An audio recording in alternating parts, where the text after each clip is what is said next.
With Kyle Bass. He is founder and CIO of Hayman Capital Management. He also, of course, called the subprime crisis, been active out there talking about China as well. Kyle, we do appreciate you joining us exclusively here on CBC. Thank you very much. Is there any you're a guy that made his living and made his money watching the markets go down, but you are a fan of this country. Do you see any reason to be optimistic in any way right now? Well, thanks, Brian. Thanks for having me on. It's good talking with you. I think that one thing the president and the administration, both Democrats and Republicans, have done that has really impressed me is, look, we got this bill, this $1.3 trillion spending bill, through the House, through the Senate this afternoon in a 90-8 vote. And we're talking about $1.3 trillion. If you think back to the financial crisis, it took a long time. It took months to get everyone on board with TARP. And then expanding TARP's capacity took many different inputs from many different players, the president, the Treasury Secretary, and Congress. Here we've actually moved some spending bills through in light speed as far as Washington's concerned. So you have the Treasury guaranteeing money market funds. You have the commercial paper facility in place. You have $150 billion going to distressed industries, $50 billion going to airlines. That's impressive, Brian. But I think what's most important, I think, to the people of the United States is, these things do happen. Things like this Chinese virus come into the world and they ravage the world and then they leave. We develop some sort of herd immunity. Again, I'm not a doctor, but I've read enough white papers on this to be just slightly dangerous. Kyle, you must have read the same paper that I read last night or 2 nights ago where they talked about that new concept of herd, H-E-R-D, immunity. And basically building up that thing. Listen, we've never had it happen in our lifetimes. The Hong Kong flu, the last real big one, was 1968 and 69. Before that, you got to really go back to 1918, 1919. So obviously neither of us knows what's going to happen. But from a financial perspective, it sounds like you're thinking the government, whether we can be critical here or there, is doing the right things quickly. Yeah, I mean, look, whether or not the administration took this seriously enough in the first couple of weeks, that's neither here nor there anymore. Here we are today.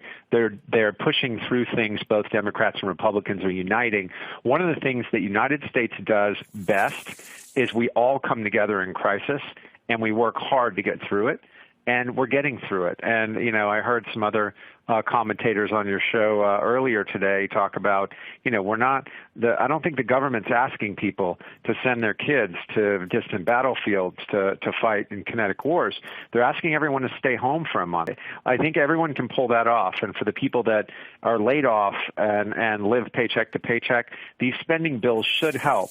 The rent abatements and the mortgage payment deferrals should definitely help. Now, they're not going to be able to help every single person, but they're doing a hell of a job very quickly to help. The other thing that's going on, Brian, is if you read enough white papers, you see there are drugs out there that have worked to help head off the duration and severity of this Chinese virus. And one of them is one called chloroquine phosphate, and that's something that South Korea used to really blunt the growth of the disease over there. China's using it. It's in white papers from Pakistan to China to South Korea to now in the United States and Canada.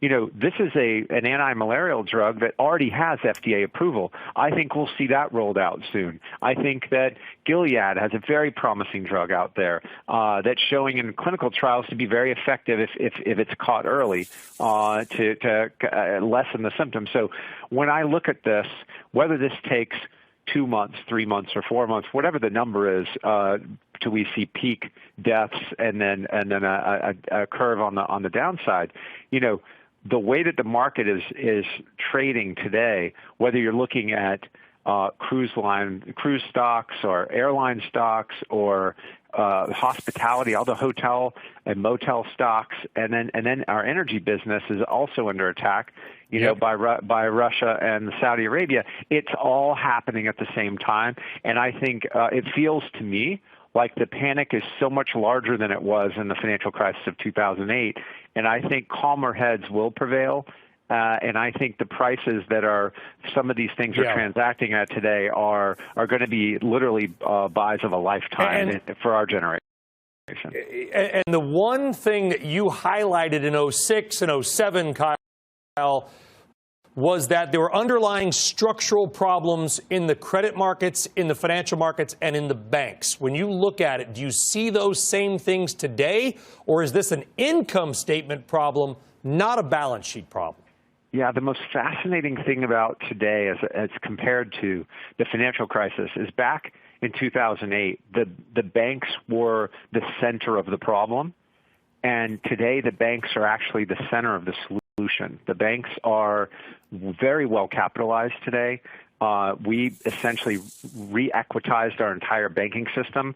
In 2008, we had about $1 trillion of equity, we had about $17 trillion of assets in our banks.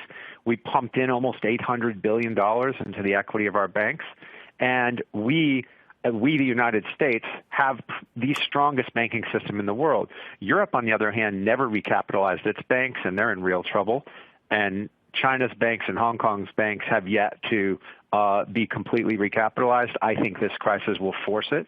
So you're going to see banking crises in Europe. You're going to see banking crises in Hong Kong and China. And the U.S. is going to be the anchor for the world this time. And that's why you believe, and I'll reiterate what you said because I kind of jumped on top of you there, that there will be things that are buying opportunities of a lifetime out of this. Yeah, I mean, look, the market has done some. It was the biggest bull market, the longest running bull market in U.S. history prior to the Wuhan virus really attacking our marketplace, both literally and figuratively. And now it's created dislocations in many, many, many different companies that I think will be rectified on the back end. And again, I don't know how long it's going to take, but there are some really interesting, you can actually be a value buyer once again. I forgot what they look like in the last decade. There was I'm not going to ask you to comment on individual stocks. There was a stock we could throw up called MFA. It's a REIT. I really hadn't heard of it before today. The stock fell 55% today. It's a mortgage-backed trader. When you look at the housing market and some of the MBS stuff that we talked about so much 12 and 13 years ago together, any similarities in any way is this going to shut down housing, or do you think the credit markets will still be open enough that people are, while reluctant to maybe go to an open house, will buy a home? I think with rates back to zero and on the backside of this crisis, look, what's likely to happen if you just look forward again across maybe the Grand Canyon of a down move, what you're going to see zero rates. You're going to see enormous amounts of liquidity from all of the world's central banks.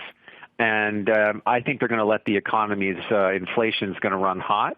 And I think that's going to be a really interesting housing market at that moment in time, i.e., I don't expect house prices to drop much, if any, in the U.S. I say if any. They'll probably drop a little bit on the front end.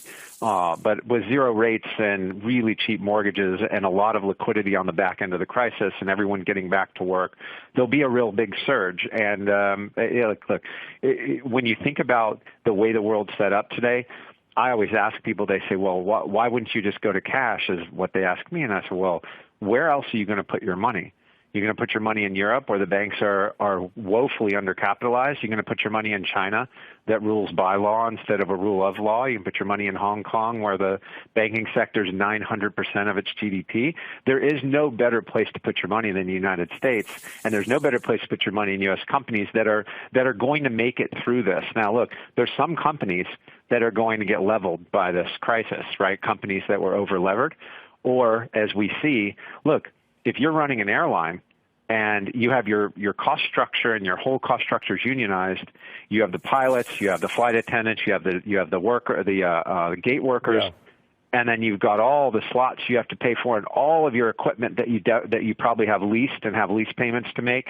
And if you have zero revenue for a month or two, you're completely insolvent. So that's why the airlines are immediately asking for $50 billion, and maybe rightly so. Now, whether or not they spent $55 billion over the last 10 years buying back their stock, maybe we don't allow airlines to buy back their stock after we lend them money. Who knows? I don't know how that goes.